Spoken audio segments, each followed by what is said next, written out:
Baldam Yasamaki-ko. Oboje burro jedno stavan recepto, rosos na ĝaro sa rezanim povrečju u folii. U Japanu pripremano po osobi. Recepto da due osobe. Rosos 2 komada. Luk, šargarepa, broccoli. Ribna kortobe. Puteru, so, biberu.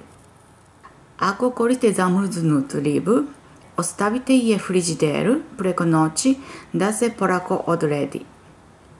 Isečite luk na kortobe. Brokoli isečite na komade. Šargarep na debelinu 0,5 cm. Stavite polovinu luka na foliju preko luka rosos. Posoliti. Stavite polovinu šargarepe iznad i ispod lososa. Brokoli iznad lososa. Koruto limuna na lososu pa putar preko limuna. Preklopite gornji i donji dio folije i ubijte.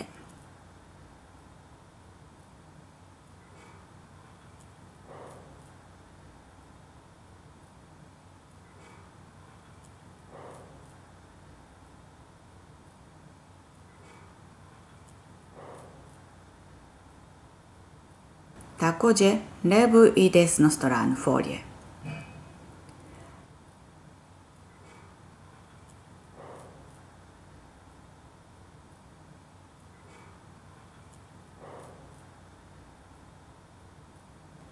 Napravite 2 paketa.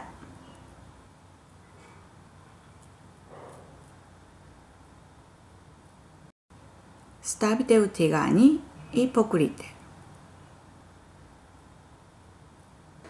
Pečite na visokoj temperaturi 5 minuta. Smanjite na srednju temperaturu 8 minuta.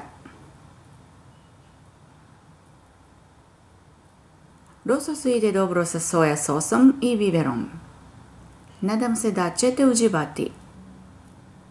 Bilo bi mi je drago da se registrujete i date vašu ocenu.